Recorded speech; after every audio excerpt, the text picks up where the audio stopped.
Hello à tous, c'est Yoel de First Player. On est aujourd'hui avec l'illustre Mathieu Bierry de On Joue-Tu, la team Québec de Suisse, là, ça, on sait jamais, on sait jamais où ils sont, les mecs. On a juste un accent un petit peu dérivé.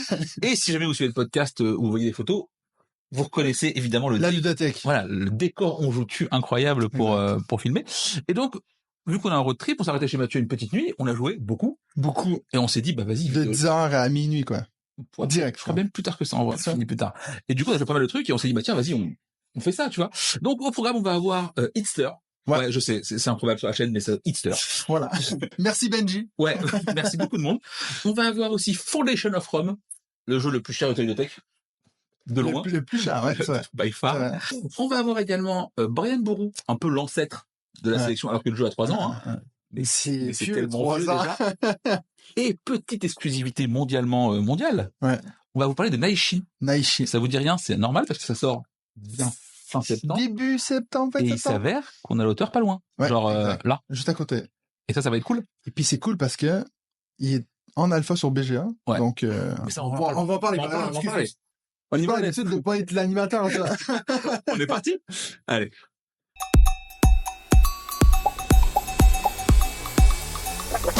On commence directement avec le jeu le plus gros que j'ai vu récemment, à savoir Foundation of Rome. Qu'est-ce que c'est? Tu nous en parles un petit peu rapidement, Mathieu? Alors, c'est un jeu qui était à backer sur Kickstarter il y a 3 ans, je pense, maintenant, parce que c'était ils ont fait un deuxième reprint, et puis moi, je suis sauté sur la deuxième campagne parce que j'avais entendu pas mal de bons retours. David, donc, du podcast, y avait joué, et je me suis dit, pour une fois, qu'il y a un gros jeu qui est en fait un jeu familial. Oui, parce que on faisait la réflexion hier, quand c'est de l'expert, c'est tout à fait accepté de faire des surproductions de l'enfer avec des plateaux quadruples. Que tu vas jamais sortir. Évidemment. Ouais. Et c'est beaucoup plus rare, voire quasiment inexistant, sur du familial, de initié. Tu te dis, les gens, ils vont pas mettre le budget pour ça. Ouais. Et là, effectivement, le jeu est très simple, vu que c'est de la pose de tuiles bête et méchante, avec achat de parcelles, enfin achat, juste pour une parcelle globalement. Ouais. Et c'est disproportionné. Ça n'a aucun sens. Mais personne te dira le contraire, toi. Il y a des jeux, des fois, que tu peux un peu dire, ouais, mais non, mais cela, non. C'est disproportionné. On le sait, limite, il est écrit sur la boîte. Oui, et c'est pour ça que t'y vas, d'ailleurs. Ouais. Parce qu'en plus, là, je crois que ASN, ils sortent une version un peu retail. Ouais, qui s'appelle Foundations of Metropolis. Voilà, à 30 balles, avec que des tuiles. Personne va jouer. Le jeu est pas assez bon, à mon sens, pour te dire, bah, je joue à ça. Ouais. Alors qu'effectivement, tu sors le matos, en fait, t'as des plateaux joueurs avec des figurines trop. Allez, on vous le montre. C'est pas vrai que tu parles. Donc, t'as des plateaux joueurs, donc t'en as 5, qui sont, en fait, tu les sors, c'est installé directement, parce que l'insert est pixel perfect. Les figurines, en plus, t'as pris Sundrop. Ouais. Donc, c'est ultra beau. C'est 300 balles, hein. Oui, voilà. C'est beau, mais ça a un prix, voyez-vous. Donc voilà, tu sors le plateau, et tout est en place, t'es prêt à jouer, quoi. Tu nous montres une petite figurine pour montrer un peu aux gens comment c'est débile. Ah, c'est bon. Voilà, alors genre ton plateau joueur, il a pas de sens. Et vraiment, en vrai, le jeu mécaniquement, c'est quoi? T'es sur un plateau quadrillé, tu vas juste aller récupérer des parcelles pour mettre ton petit truc, et dès que t'as, genre bah là c'est un bâtiment de 4, dès que t'as 4 trucs côte à côte, tu poses ton bâtiment. C'est tout. C'est pas hit. Après t'as genre 36 modules à l'intérieur. Ouais. Mais en vrai, et du coup on a joué hier, on a fait genre, bah, le jeu est quand même un peu facile, tu vois, mais vraiment, tu passes plus de temps à mater les figurines 3D qui sont incroyables qu'à jouer au jeu. Et voilà, effectivement, donc t'es sur un faible. Et moi ma question c'est sur un jeu comme ça, est-ce que le fait que la boîte soit pas énorme fait pas peur, même aux gens qui pourraient y jouer parce que c'est la cible? Bah, c'est la réaction que j'ai à chaque fois que je le sors, quoi. Ah, oh mon dieu, c'est trop gros, tu vois, genre, Et ouais. Attends, tu me sors quoi? Non, t'inquiète, c'est pas plus compliqué qu'Azul, quoi. Ouais, ça va durer 35 minutes. Ça va bien se passer, tu vois. Et ouais, donc du coup, t'étais hier. T'en penses quoi, toi? Bah alors moi, je l'ai reçu, ça fait déjà peut-être 3-4 mois, j'ai quand même fait 6-7 parties, parce que, étant donné que c'est un jeu assez familial, tu peux limite même en enchaîner, alors peut-être pas à 4, mais quand tu joues à 2, tu peux enchaîner 2 parties de suite, tu rajoutes une module, pourquoi pas. Moi, c'est un jeu que j'apprécie, parce que justement, je suis peut-être quand même moins expert que toi. Parce que t'as coûté tout ça déjà aussi. C'est ça. Puis j'aime bien me rassurer à dire que j'ai pas dépensé tout ça pour rien, mais j'aime bien un peu cette niche un peu initié, je pense que c'est là ma cam. Et puis je trouve qu'il y a quand même des belles réflexions là derrière. Puis surtout la mécanique que moi je trouve chouette, c'est qu'en fait quand t'achètes tes parcelles et que par exemple 2, je peux mettre un bâtiment de 2, et si j'achète une parcelle qui est adjacente, je peux le faire transformer en un bâtiment qui est complètement différent. Donc ça veut dire que c'est vraiment de l'optimisation à dire à ce moment-ci j'ai besoin que ce soit ça, mais peut-être que plus tard et ça c'est quelque chose que tu découvres franchement après. Et puis, à noter, et ça par contre, au début, nous on l'a pas tout à fait pris en compte, c'est que tes bâtiments de scoring, ça va être genre un point par bâtiment, un point par pièce, machin et tout. C'est pas sur le plateau. C'est adjacent et c'est à tous les joueurs. Ouais. Et du coup, tu passes de ah bah vas-y, je fais mon business. Ah ok, attends. Là, il y a une petite parcelle toute seule de 1. Je vais venir la squatter pour poser un vieux bâtiment dégueulasse. Parce que tous les bâtiments adjacents à celui-ci, c'est des bâtiments économiques. C'est donc ça. tu Et peux du coup, faire tu une vas scorer. pétition. Et ouais, et ça en vrai, c'est assez malin. Ouais. Après, est-ce que perso ça justifie Non. Est-ce que je vais l'acheter? La réponse est non. Ouais, Déjà parce que je n'ai pas le budget. Ouais. Mais est-ce que tu serais chaud à acheter la version avec des tuiles, machin et tout? Alors non, parce que je suis un handicapé total des tuiles. Ouais. Moi, les polyomino, ça marche pas. Ouais. Donc non. Mais par contre, voilà, la partie d'hier, c'est plutôt cool. En plus, on était avec Séverine qui aime rien en ce moment. En ce moment, elle est blasée. Elle aime rien. En ce moment, elle aime rien. Elle me rend toi, quand même. Même pas. Franchement, faut vérifier. Hein, c'est chaud en ce moment. Non, si elle aime bien Hitster. On parle après. Mais voilà. Oui. Déjà. C'est pas mal. Mais ouais, non. Donc, est-ce que tu veux y rejouer? Du coup, toi, oui. Moi, oui. C'est vrai que là, j'avais fait quand même. J'aime bien le faire découvrir à des gens parce que t'as un peu cet effet wow. Mais alors, on fait ton système sur 5, c'est ça? Ouais, toujours. Non. Moi, je suis peut-être à 3, je sais qu'on fait pas des 3,5. 3,5, ouais, ok. Mais je vais dire 3 quand même, parce que j'ai quand même fait prendre la partie, je suis content de l'avoir, je suis content de le faire montrer à quelqu'un, mais je vais clairement pas le proposer. Ouais, je pense que je suis à 3 aussi, parce qu'effectivement, on en a fait une, les modules ont l'air un petit peu rigolo et plus interactifs, donc je serais pas. Il y en a une qui est trahison et commerce. Ouais, vas-y, ça c'est un truc où ça va. Elle s'appelle Yoel, quoi. Elle est il y a un sample dessus. Et ça, je pense que ouais, j'y retournerai avec plaisir là-dessus. Après, est-ce que je le propose sur une soirée? Je pense pas. Non. Parce que ça serait vraiment pour montrer, regarder ce qu'ils ont fait. Ouais, c'est plus ça. Ouais. Bah c'est vraiment ce côté un peu objet de collection, genre tu te dis, ça c'est vraiment le côté auteur, genre imagine tu peux faire un jeu avec 0 limite de moyens. Mais c'est ça. En plus, ce que je trouve cool, c'est que c'est un des rares Kickstarter que je sais que je vais garder, toi. Oui. Parce que le problème, moi, les Kickstarter, je reçois des grosses machins. Frosty on en parlait avant. Je l'ai déjà vendu, quoi. Je peux pas garder ces gros machins-là. Bah, mais celui-ci, je me dis, j'ai plus de chances de pouvoir le sortir avec Monsieur et Madame tout le monde. Oui. Même si ça se débat. Frosthaven, non. Non, c'est clair. Beaucoup moins. C'est clair. Enfin voilà. Donc du coup, Fondation Afron, si jamais vous aimez le principe, n'hésitez pas à aller checker la version retail qui arrive à SN. Et si vous avez un petit billet qui traîne de l'héritage de mamie, c'est le moment. C'est vrai qu'il est quand même moche si t'as pas la version Sundroppé. En plus, donc il faut vraiment prendre le all-in. Voilà. Ça fait mal. On enchaîne? On enchaîne. On continue maintenant avec Brian Boru, qui est un jeu de pli, conquête de territoire, majorité. Ouais, vraiment, à la base, je te dis, ces mots-clés, ils vont pas ensemble. Ouais. Et, ils vont un peu ensemble quand même. Ouais. Brian Boru, qu'est-ce que c'est? On est sur un territoire irlandais, hein, anglais, enfin, par là-bas. Et on va devoir prendre le contrôle de différents territoires pour faire des majorités en jouant à un jeu de pli. Mm-hmm. Je peux pas mieux décrire le jeu que ça, en fait. Oui, puis toi, je sais que c'est ça qui te rebute un peu, c'est le truc. Est-ce que c'est vraiment un jeu de pli? Si jamais t'es joueur de jeu de pli, je trouve que non. Ouais. Par contre, si jamais on te dit, il faut juste prendre les plis pour ce que c'est et indépendant. Parce qu'en fait, en tant que joueur de jeu de pli, généralement, t'aimes bien le principe de dire, je vais jouer ma couleur, je vais faire couper les gens, tomber les atouts. Tu oublies tu oublies ça. Pas du tout là. Il y a pas ça du tout. Mais malgré tout, alors, rapidement, quand même, comment le jeu fonctionne. À chaque tour, un joueur va dire, tiens, on se bat pour cette province-là. Qui est rouge, bleu ou jaune. Ouais. Et du coup, à un moment, tu as des cartes. Rouge, bleu ou jaune. Eh oui. Ou les atouts qui sont gris, blanc. Michael Jackson. C'est ça. On sait pas trop. Et en gros, donc du coup, il va partir à l'atout, enfin, il a joué. Tout le monde doit fournir l'atout s'il l'a, ou jouer blanc. Ouais. Et la carte la plus forte de la couleur demandée ou blanc gagne le pli. Ouais.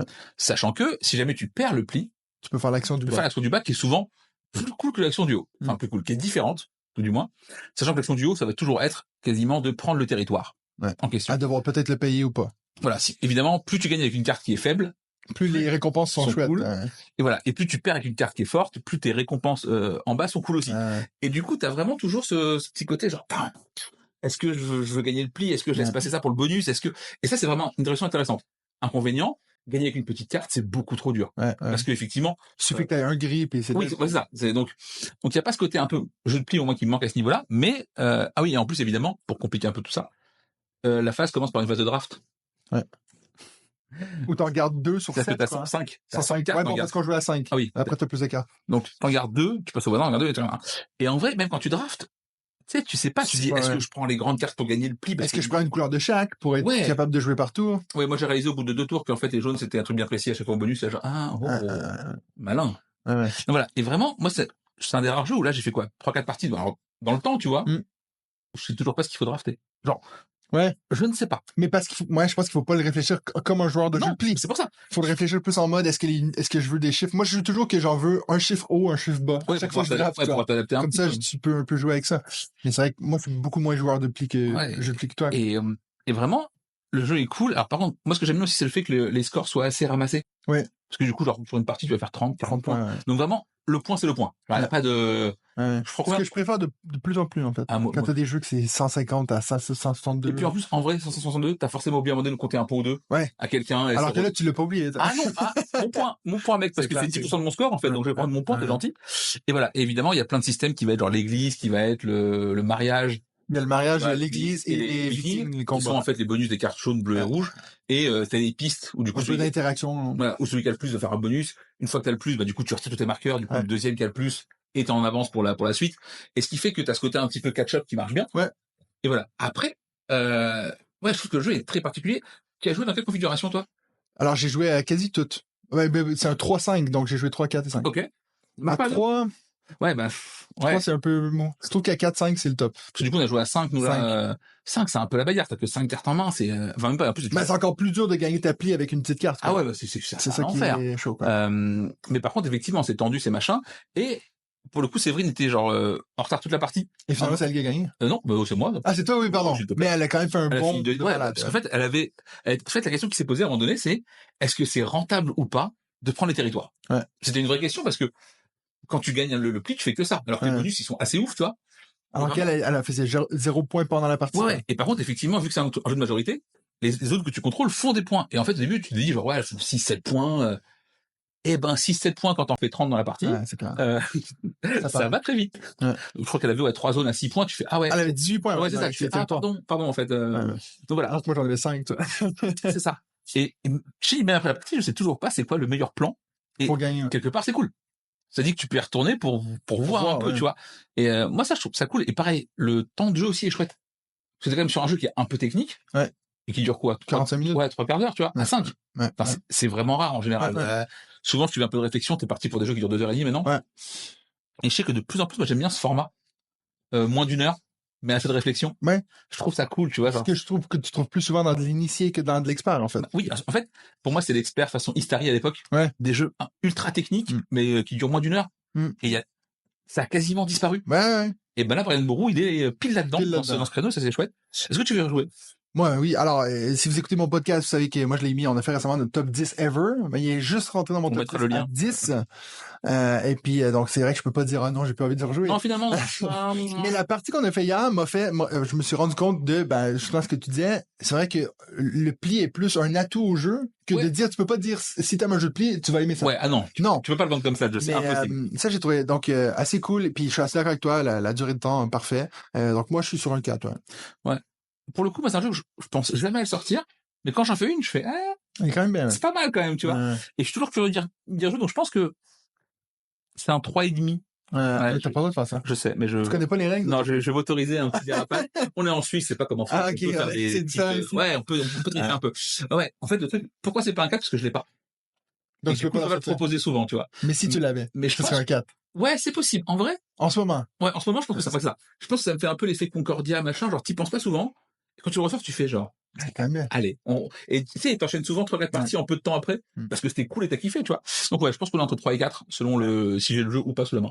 Sachez en plus, si vous avez entendu conquête de territoire, machin, ça vous fait peur, moi, c'est le seul jeu de conquête de territoire que j'aime, parce qu'une fois que t'as un territoire, on te laisse tranquille. Ah oui. Personne peut te le voler. Il y a pas d'agression directe, il y a pas de... Non. T'as un peu les Vikings que tu peux bousiller quelqu'un, mais tu peux pas lui prendre son territoire. Et puis même le Viking, c'est une tannée. Faut en avoir plus que l'autre, qu'il en reste dans le machin, que ce soit un jour pair en Saturne. Donc, voilà. Non, ça va, voilà. Enfin, d'ailleurs, c'est plus contrôlateur que conquête. C'est plus du contrôle que de vraiment, Voilà. On continue avec le jeu absolument improbable et il y a encore 12 heures, il n'existait pas. Non. Dans mon monde, ce jeu n'existait pas. Puis maintenant, tu as acheté 2 boîtes? Séverine, sûrement. Elle a dû commander discrètement pendant. C'est Hitster. Hitster, qu'est-ce que c'est? C'est un jeu de blind test. En fait, c'est un jeu de blind test qui a marié Timeline. Oui, complètement. En gros, vous allez avoir une carte de départ qui vous donne une chanson avec une année. Ouais. À tour de rôle, vous allez écouter un nouveau titre. D'ailleurs, qu'il faudra scanner avec un QR code sur Spotify. Ouais. D'ailleurs, c'est gratuit en plus, évidemment. Oui. Oui, il faut pas l'abonnement premium, sinon c'est vraiment... Non, ça aurait été relou. Sinon c'est vraiment chiant. Et vous allez devoir réussir à placer votre carte avant ou après ou entre 2 dates. Ouais. Eh ben, on vieillit, en fait. Voilà, c'est... c'est ça. Ça devrait s'appeler ça le jeu. On vieillit le jeu. Ah ouais, c'est terrible. Parce que t'es là, genre, ça c'est récent, ça c'est en 2002. Et ben, récent. 2002, c'était il y a 22 ans, en fait, déjà. Et c'est chaud. Mais par contre, tu retrouves plein de musique que t'aimais bien à l'époque, et ça, c'est cool, tu vois. Pour le coup, tu sais, t'as plein de jeux de musique où je suis pas client, genre Zik, faut donner des matins, Discover, on en parlait. En vrai, le jeu de musique, là, celui-là, Hitster, il fait ce qu'il doit faire. C'est un putain de blind test. T'as tout le monde qui veut chanter en même temps que c'est très bien. Voilà, je lui demande pas plus, c'est ce que je veux, tu vois. Mais en même temps, c'est pas en fait, on s'en fout si tu connais pas les titres. Oui, si tu c'est ça qui est important. Si tu peux les classer, c'est OK. D'ailleurs, il y a une petite mécanique qui dit que si jamais t'arrives à donner le bon nom et le bon artiste, un petit jeton, et ces jetons servent à quoi? Quand un joueur place un truc, tu peux parier si jamais il s'est trompé ou pas. Et du coup, tu dis non, c'est plutôt là qu'elle là. Voilà. Et si jamais tu as raison, tu récupères la carte. Et la partie s'arrête dès qu'un joueur a 10 cartes. Donc parfois, t'es encouragé à prendre des risques. Et vraiment, quand ta zone, c'est 1940, 1890, c'est OK. Quand c'est 2002, 2008, et que t'es pas sûr de quand il chante monsieur en question, ça devient un peu rigolo. Et je crois que t'as deux boîtes, t'as une boîte full chanson française. Alors, pour le moment, t'as la première boîte qui est juste normale, j'ai un peu de tout. OK. Et puis la deuxième boîte qui vient tout juste de sortir est chanson française. Bah, tout juste, c'était à Cannes, donc c'est récent. Ça va. Et là, je pense qu'ils sont en train de s'envoler parce que là, il y a un Hitstar Bingo qui est en train d'être montré à Flip. Au Flip? Ouais, t'as pas vu? Non. Je te montrerai après. En fait, ça existait pas il y a encore 2 jours. Oui, c'est clair. Ça compte pas. Donc, t'as une carte et puis je sais pas trop comment ça marche, mais t'as un truc de bingo qui va sortir qui dit alors, qui a cette chanson à telle place. Oh, merde. Ouais. Et en plus de ça, il y a 2 autres boîtes qui sortent à la fin de l'année, dont un, c'est Plaisir coupable, tu vois. Ça va être des chansons que t'as honte de connaître. Je veux ça, moi. Moi, je suis chaud. Mais oui, ça, je suis très, très client. Et vraiment, en plus, pour le coup, je l'ai mis un peu en story, sur Insta. Et il y a trop de gens qui sont là, genre, ouais, nous aussi, on joue, on kiffe. Alors que, c'est une maison d'édition, en plus, qui est... C'est du jardin. Du jardin. Je connais pas, moi. En fait, c'est eux qui font le Milborn. Et ouais, donc c'est tout famille, quoi. Oui, vraiment. Et pour le coup, là, pour moi, t'es dans ce qui, en plus, l'été. Oui, tu joues ça n'importe. Moi, je l'ai pris en vacances récemment. Ouais, tout le monde me dit, mais ça, et en vrai, moi, tu me dis tous les soirs, tu finis avec un ça me va, tu vois, je suis très très client. Alors peut-être que dans 10 parties, je dirais pas ça. Mais actuellement, là, genre, on va à Chambéry bientôt. La personne nous fait genre, j'en ai un, on y va. Et je fais, bah oui, trop chaud, tu vois. Et non, vraiment très bonne surprise. Et je m'attendais pas à kiffer autant, tu vois. Mais moi, je pense vraiment que ce qui fait le jeu, et puis si vous avez entendu blind test, ça vous fait peur, c'est vraiment que c'est pas ça qui te fait gagner. C'est-à-dire, moi, j'ai des gens qui sont méga forts en blind test qui ont perdu parce qu'ils sont plantés dans l'année. Et ce qui est marrant, c'est toujours ce truc de dire, en fait, la musique a vieilli. Il y a des chansons que t'entends, puis juste par la voix, tu sais, ça, c'est années 50. Tu vois, généralement, musique 60. De merde, c'est 2000-2010. Tu le sais. Vocodeur, 2010-2015. Comme je te racontais hier, moi j'ai joué à ça en classe avec des élèves et puis ça te vieillit, putain, parce que quand des élèves, ils entendent, toi, mais mes élèves, ils ont 16-17 ans et puis ils entendent une chanson que moi j'écoutais quand j'étais jeune puis ils disent, mais ça c'est années 60. Je dis, mais la violence, quoi. C'est Justin Timberlake, tu peux pas le mettre dans les années 60. Il était pas né. Respecte-nous un peu. Donc, non, c'est un jeu que je trouve qui fait vraiment très bien ce qu'il devrait faire, c'est-à-dire de donner envie de, c'est quoi la prochaine chanson? Ça je le sais, puis même quand c'est pas toi qui joues, t'es quand même là à dire, non mais ça tu connais. Comment ça, non? C'est clair. Zanmoro.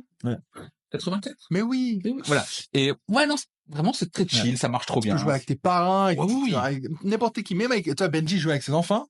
Qui ne connaissent absolument aucune chanson, mais que par là. Alors, j'ai été impressionné une fois ou deux par Ellie qui te chante des trucs, tu fais, comment tu sais ça? Il te fait. C'est un grand fan de Star Academy, ces trucs improbables, tu vois, là, genre, qu'est-ce que c'est que ça, tu vois? Et non, vraiment, toute la famille, c'est trop cool, et puis, non, vraiment, c'est l'excellent jeu familial. Pareil, voilà, c'est très bien. Donc Mixer, la note.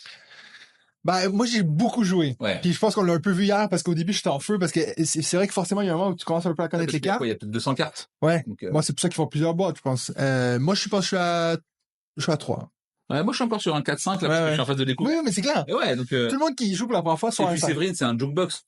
Donc en chanson française, je peux pas gagner une partie, c'est impossible. Elle connaît des paroles de chansons, elle fait. Elle se drogue sûrement, tu vois. À la musique. Oui. Non, mais en plus, elle écoute pas de musique, je comprends pas. Quand je mets les musiques, là, genre, ce son, c'est fort. Ah ouais? Mais même dans la voiture? Mais oui, c'est un mystère. Un jour, si vous avez la réponse, ça m'intéresse. Je sors avec un jukebox, mais, on va lui demander, pas de musique. On le demandera après, tiens. Okay. Voilà. Donc, d'ailleurs, si vous aimez la musique, go for it. C'est le meilleur jeu de musique en ce moment. Oui, by far. On va attaquer, un truc un peu particulier, parce que du coup, clairement, je vous le dis, on ne notera pas le jeu. Non. Parce qu'il y en a un qui peut pas. Puis parce que vous avez déjà la note que je fais. Voilà. Et moi, si je mets pas un 5, je vais me faire frapper à la sortie. Du coup, ça va être un peu compliqué. Voyez-moi, en termes de, voilà. Donc, c'est Naishi. Naishi, c'est le jeu de Mathieu et de Alex Fortino. Voilà. Qui sort chez Merde Édition, qui est un nouvel éditeur. Ouais. Qui ont sorti leur premier jeu Talk Shocot, récemment. Ok. Et donc. Ah ouais, t'as tout. Ah ouais. Vas-y, on peut. Talk Shocot, jeu familial. Voilà. On n'a pas pu l'essayer pour en parler, mais, il est là. Mais voilà, il existe pour l'instant, on sait ça. Et du coup, donc, Naishi, ça fait combien enfin, du coup, évidemment que c'est l'auteur. Ça fait combien de temps que t'as signé, que tu bosses dessus? Alors, c'est un processus qui a été assez rapide, en fait. Parce que, étant donné que c'est une nouvelle maison d'édition, ça fait tomber des sacs de love letters. C'est Thanos, il a... C'est ça. Et donc, vu que c'est un nouvel éditeur, ils ont besoin de sortir des trucs, voilà. Et donc, moi, en fait, j'ai approché, c'était au PEL de l'année dernière, j'étais vu Alex. On a fait le bootcamp ensemble de Greux Games il y a 2 ans maintenant. Donc, on se connaissait déjà. Moi, j'avais une idée pour un jeu que j'avais, fait il y a longtemps, un truc un peu expert, premier proto. Puis j'ai essayé de le rendre plus simple parce que la mécanique à la base du jeu marchait bien. Okay. Alors du coup, moi j'ai proposé un truc qui est pas du tout le produit final, mais qu'on a quand même gardé cette idée de main bloquée avec 5 cartes, voilà. Okay. Et donc pardon, je vais quand même finir la réponse. Alors on a commencé à bosser dessus, je dirais, au mois de septembre l'année dernière. Okay. Ça fait presque un an. Ah non, c'est ça. Et ça a été signé décembre. Nous, on était tout prêts à le présenter à Cannes. Et en fait, Merle, ils l'ont vu dans un festival. Alex, il le présentait à des gens. Et puis eux, ils ont dit, mais nous, on le veut, tu vois. Ok, bah c'est cool, ça. Non, c'est hyper cool. Et puis voilà, travailler avec un nouvel éditeur, c'est toujours un peu un truc, tu sais pas, quoi. Ah, bah, parce qu'ils savent pas non plus, hein. Soit ils savent pas ce qu'ils font, ou soit ils donnent tout. Ce qui a clairement été le cas. Nous, on a passé là-dessus, mais qui est trop taré tout le temps. Et puis, je suis trop content du résultat. Donc, bravo à Merle Édition et, Donc, Naishi, qu'est-ce que c'est? En fait, c'est un jeu de tableau building, globalement. Tu vas construire un jeu de 10 cartes. Sachant que t'en as 5 sur la table. Qui sont donc visibles à ton adversaire. Voilà. C'est un 2 joueurs. 5 en main. Et le principe, c'est qu'effectivement, toutes les cartes sont bloquées par défaut en position. Ouais. C'est-à-dire que ta carte en main numéro 3, si jamais tu veux la remplacer, bah, c'est par la carte numéro 3. Dans la rivière. Et ainsi de suite. Donc, évidemment, il y a des pouvoirs pour pouvoir un petit peu jouer avec ça, déplacer des cartes, sinon vraiment, t'es vite bloqué. Et évidemment, chaque carte, pas chaque carte, mais t'as, 10 scorings différents, je crois, un truc comme ça? 13. 12, ouais. Et évidemment, le but va être d'agencer au mieux. Sachant qu'en fait, à la fin de la partie, quand 2 piles de cartes sont vides ou une seule et que tu réclames... Tu dis, moi, c'est le dernier tour. Voilà. Tu vas révéler ta main. Et évidemment, t'as plein de cartes qui scorent par rapport à leur position sur le plateau, par rapport si elles sont en ligne dessus, ligne dessous, qui est donc ta main. Ouais. Et ainsi de suite. Donc, par exemple, la Naishi, qui est donc la meilleure carte du jeu, elle va scorer que si elle est au centre, soit de ta main ou au centre de la table. Voilà. Et c'est assez malin parce qu'en fait, il y a un pouvoir qui marche une fois dans la partie, c'est de voler une carte à l'autre. Sauf que si jamais tu le fais, tu perds vachement de rythme sur plein de choses, parce que du coup, t'as 2 pions action un peu spéciales. Sauf que si jamais tu voles une carte, ton jeton est bloqué. Définitivement, toute la partie. Et du coup, t'en as plus qu'un seul. Et c'est un peu plus compliqué. Et vraiment, c'est assez malin, je trouve, parce que déjà, moi, j'aime bien les jeux à contrainte. Et t'as beaucoup de contraintes. Ouais. Et t'es là, genre, putain, vas-y, je veux que lui, il finisse là, comment je fais? Et puis, est-ce que ça vaut la peine de prendre le temps de le faire venir là? 3 tours pour le mettre là. Voilà. Ça, c'est assez cool, ça marche plutôt bien. C'est qui d'ailleurs l'illustratrice? Parce que le jeu est plutôt joli. Marine Lescout. C'est son premier jeu. Elle sort de l'université, premier projet. C'est Alex qui est tombé sur sa page Instagram, puis on a aimé ce qu'elle fait. Et donc, on va en faire plein de pubs, inquiétez-vous pas. À noter que je n'ai pas joué au produit final, mais j'avais les illustrations. Voilà. Exact. Et vraiment, ça rend plutôt bien. Il y a un petit côté un peu crayonné. Ouais. Que je trouve très très cool. C'est toujours cool avec un nouveau illustrateur, tu sais, quelqu'un qui fait un jeu pour la première fois, c'est que tu retrouves pas la patte de mais on dirait tel jeu. Non, c'est un truc quand même assez unique. C'est cool. Est-ce que tu peux nous dire le prix du jeu? Alors nous on visait alors ça va être dans le même format que ça. OK. Un petit jeu que vous pouvez prendre partout. Alors je sais plus si on l'a dit, mais oui, c'est un 2 joueurs, hein, c'est un affrontement et il va être 18 € environ, à peu près ce prix-là. À noter, on l'a dit un petit peu en intro, mais que le jeu est dispo actuellement sur BGA en alpha. Ouais. Donc si jamais t'es un probateur, tu as accès. Oui, exact. Sinon, tu peux demander, je crois, à avoir accès. Ou sinon, écrivez à moi et puis je vous invite à la partie. C'est voilà. Et une partie, c'est quoi? Nous, on a joué ce matin, on a fait quoi? 20 minutes la partie? Quand tu connais les règles, c'est 10 minutes, quoi. Ouais. Nous, on met 20 sur la boîte parce que la première partie, c'est quoi déjà que ça fait ça? Mais c'est le genre de jeu où tu vas finir et dire, on en refait une. Ouais, clairement, le but, c'est un jeu que t'as envie d'enchaîner. Et presque de jouer en BO3. Parce que vraiment, les parties sont rapides. Et du coup, je pense qu'il se prête assez bien à BG, en fait. Je pense que... Oui, il y a enchaîné des parties comme ça un peu. Oui, clairement. En plus, vu que t'as quand même un peu de manip sur les cartes à déplacer, et surtout, même tu peux te tromper de bonne foi. Ouais. Tu sais, en bougeant une carte ou machin. Là, du coup, ça bouge pas. Pourquoi pas? Ça marche plutôt bien. Ouais. D'ailleurs, qui a développé l'appli, sur BGA? C'est Benjamin, celui qui travaille chez Merle Édition, qui l'a fait lui-même. D'ailleurs, il nous avait fait la surprise. Il a dit, ouais, non, ça coûte trop cher, il peut pas. D'un coup, voilà, le jeu est en alpha. Ça, c'est cool. Ça, c'était assez génial. Ok. Bon, ça fait quoi, du coup, d'être influenceur et auteur en même temps? Ben, écoute, moi, je vais t'en reparler une fois que le jeu sera sorti. Parce que je t'avoue que je suis pas capable de dire, mais moi, je m'en fous si les gens l'aiment pas. C'est faux. Non, c'est clair. C'est faux. Puis moi, je l'avoue. Moi, j'aime bien que les gens aiment les trucs que je fais, mais moi, si j'ai une personne qui me dit, écoute, nous, on enchaîne des parties, on en est 20, je vais être heureux, mais j'aimerais au moins qu'il y en ait un, quoi. Là, pour le moment, on a des bons retours. Ouais. Et puis, je pense que c'est clairement pas un jeu qui est désagréable. Je pense que tu peux dire, ah, mais, parce que moi, j'ai le retour de, bien sûr, les gars du podcast. David, lui, il dit, moi, je déteste les jeux quand tu peux te faire voler. Mais le truc, c'est que ça arrive qu'une fois. Et c'est ça qui met beaucoup de sel dans le jeu, parce qu'en fait, au début, on n'avait pas cette règle. Tu pouvais voler autant de fois que tu voulais. Ah ouais, puis c'était chiant parce qu'en fait, tu volais un truc, je te le reprenais. Ouais. Puis on se disait, mais en fait, les gens, ils volent pas. Mais quand tu sais qu'il l'a qu'une fois, tu dis, si moi, je vole pas, je vais me faire voler. Ouais. Donc, t'as un et peu puis, ce truc. Surtout, t'as ce côté aussi où une carte forte, t'as parfois intérêt à la laisser au milieu. Parce que tant qu'elle est au milieu, c'est clair. Personne ne vole, tu vois, genre, et du coup, t'as ce côté un peu genre, on se regarde. Je te vois, tu me vois, qui va. Ou peut-être que tu vas voler vite, comme ça tu dis c'est bon, personne me touche pour l'instant. Ouais, quitte à voler un truc moins fort. Ouais. Mais juste au moins tu bloques la case. Mais non, on est d'accord que quand le jeu il va sortir, puis que tu vas recevoir une boîte, tu es obligé de mettre une note, hein. Ouais, je sais, ça va être compliqué. Hein. En vrai. Tu l'as fait avec Engine Knowledge, faut que tu fasses avec les miens aussi, hein. C'est vrai. C'est vrai. Tu connaissais l'auteur, hein. Ouais, c'est vrai, là, là, j'ai dormi chez l'auteur, donc c'est vraiment très compliqué, tu vois. Non, mais oui. T'as caressé mes chats. Ouais, c'est vrai, j'ai dormi avec lui. Très gentil. Il a une tête un peu vénère, mais très gentil. On dirait qu'il est pas content, mais il est très content. Ah, il est très content. Non, voilà. Mais oui, effectivement, en plus, pour le coup, c'est vraiment ma cam, c'est tableau building, donc oui, on va, là, pour le coup, tu sais, genre, tu peux noter sereinement, genre, t'aimes vraiment le jeu, c'est ok, tu vois. Ouais. Et t'es pas là, genre, non, mais c'est bien, les jours pairs, et quand t'es deux, et uniquement, de 19h à 20h. Voilà, là, pour le coup, le jeu est très cool, on vous en parlera en temps voulu, et je pense qu'on peut-être si vous êtes sage, peut-être qu'on streamera un jour du BGA dessus. Mais oui, à fond. Une partie ou deux pour vous montrer quand même. C'est clair. Une ou deux ou plus, parce que ça dure pas longtemps. Donc voilà. Donc ça, on arrive gentiment à la fin, de ce on rejoue ou pas. Mais on a, Broom Service? Oh merde, putain. Mec, ça fait presque 1 an que t'es censé de faire une vidéo sur Broom Service. T'as dit que tu y avais joué et tout. On a joué hier. C'est vrai. Eh ben, Broom Service, alors. Hein. On ne pouvait pas vous parler, il ne pouvait pas vous parler de Broom Service. C'est parti sans Broom Service, le jeu le plus connu d'Alexander Pfister. Ouais, le mec qui a fait Great Western. Oui, exact. Ça et tout. Ouais. On se doute pas qu'il a fait ça. Et qui a gagné le Spiel des Jahres. Voilà. Et ce qu'on se doute pas du tout, c'est que c'est du trait au pinceau. Ouais. Parce que, on va commencer pour l'évacuer très très vite. Le jeu est moche. C'est dégueulasse. C'est dégueulasse. Et c'est pas que moche. C'est illisible. Vraiment. Au début, il m'a dit, faut jouer à ça. J'étais là, genre, j'ai des yeux. C'est la réaction que tout le monde a. Ouais. Et c'est ce que j'adore dans les jeux de société, c'est quand quelqu'un fait non, puis qu'à la fin ils disent oui, où est-ce que je peux l'acheter? Voilà. Et donc, Broom Service, parce que du coup, on a l'ambassadeur mondial de Broom Service, tu vois. Toutes les boîtes achetées, c'est lui, il les offre à ses potes.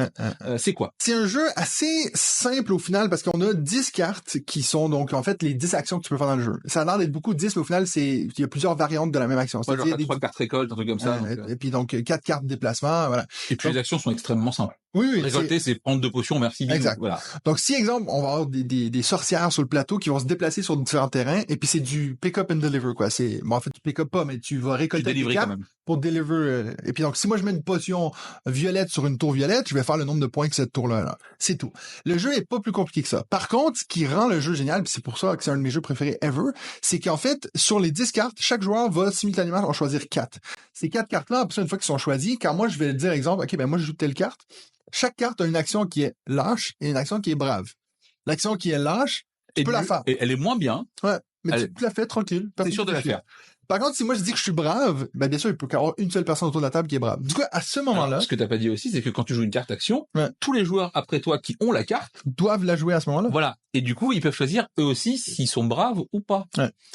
Et ben, si jamais t'as dit brave au début, et que le mec après toi l'a aussi, et qu'il dit brave... Toi, t'es niqué. Mais par contre, lui, peut-être qu'il veut l'être aussi, parce qu'il y a potentiellement quelqu'un d'autre là. Voilà. Donc, après, ce qui pourrait arriver, c'est que moi, je dis, je suis le premier, on joue à 5, c'est sûr que je vais me faire niquer, donc je vais dire lâche. Finalement, personne là, sauf moi. Du coup, j'aurais pu le faire en brave. Ouais, voilà. Et puis pareil, t'as des actions en plus où, entre lâcher brave, t'as juste genre 3 points de plus ou quoi. Et puis toi, tu le tentais quand même. Mais parce que je suis un con. je suis un vrai débile. Parce qu'en plus, je perds la partie de 4-5 points. Et tu dis, si c'est 2 fois, j'ai pas fait le teubé. Ah, ça aurait été bon. Ça aurait été bon. Parce qu'en vrai, tu livres ta potion, tu t'en fous de prendre 3 points de plus, t'es content de livrer ta potion.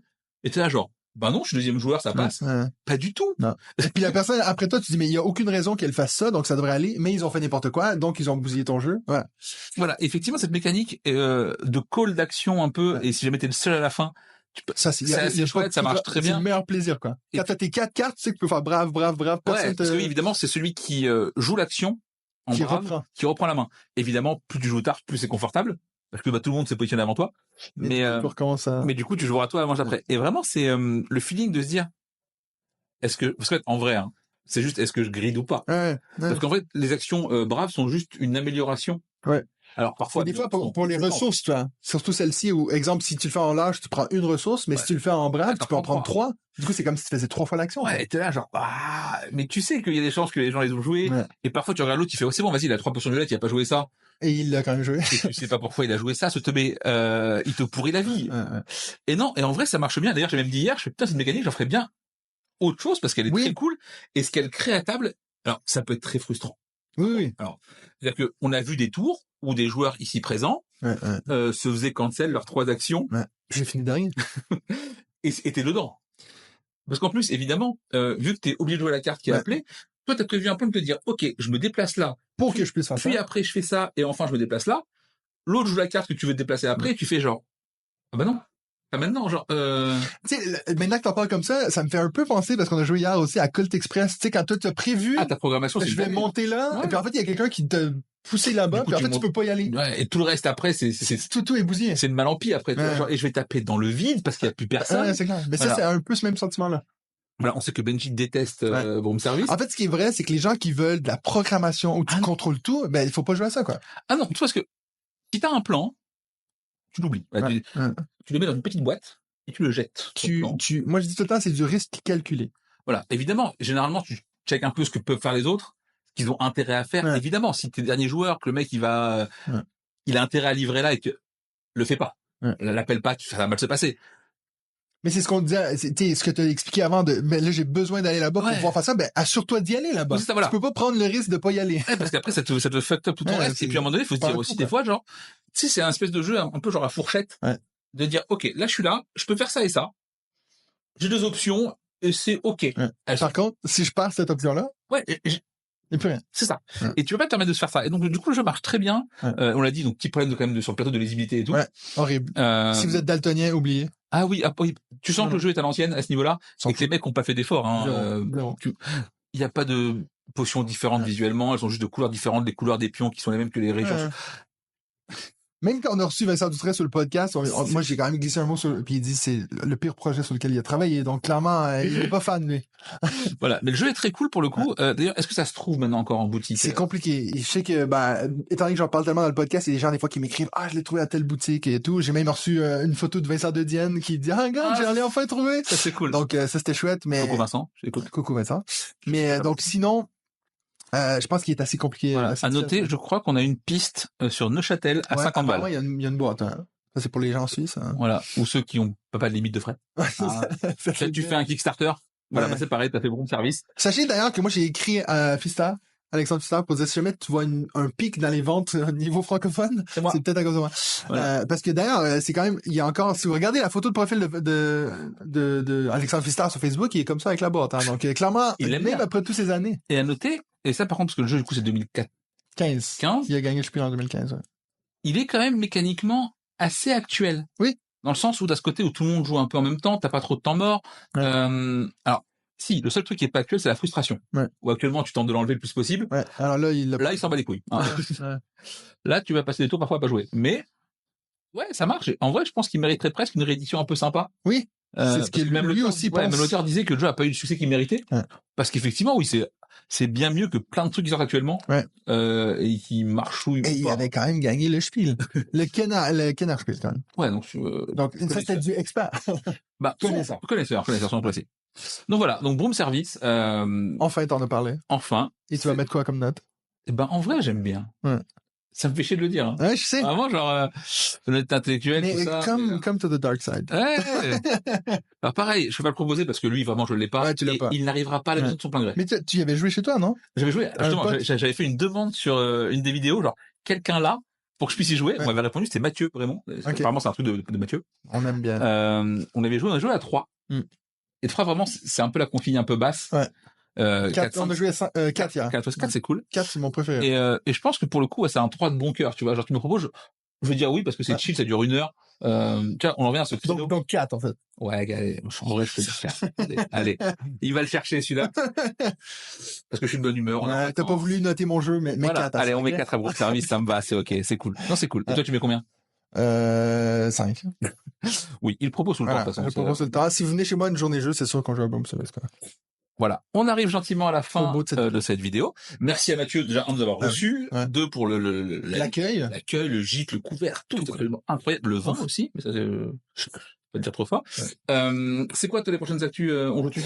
Bah là, on est en pause pour l'été. On va reprendre le 23 août. Donc, je pense que c'est la première fois que je l'ai dit. Comme ça, vous saurez. Exclusivité mondiale. La saison 7 du podcast. Putain, ça va vite, hein? Parce que du coup, on s'en fait 2 par année. Maintenant, tu focuses vraiment le podcast Les vidéos sera quand justement, je sais pas quand ça sort, ça. Semaine pro, je pense. Semaine pro, vous allez peut-être, si vous allez sur la chaîne aujourd'hui, vous allez peut-être voir une vidéo règle de Naishi que je dois préparer pour la page BGA. Donc, il y a ça qui va venir sur la chaîne. Voilà. Donc, vous savez tout. Si vous cherchez des podcasts à écouter, pas sous-titrés en québécois. Et on a fait avec toi récemment. Récemment, ça fait quoi? Ça fait un petit mois maintenant? Bah, peut-être un mois et demi, 2. J'ai l'impression que c'est tellement long. Mais ouais. Donc, en tout cas, voilà, c'est très cool. N'hésitez pas. Leur podcast, c'est un peu long. Donc, en trajet voiture, c'est top. C'est parfait. Voilà. Mais vous l'écoutez en 2-3 fois? Oh oui, c'est ce que c'est vrai. Ah, ok. Moi, j'ai des résumés. Moi, j'ai mes fiches à la fin. Il a parlé de... Voilà, c'est ça. Ouais. Donc, voilà. Donc, merci à tous. Et puis, on fait des bisous. Allez, ciao. À très vite.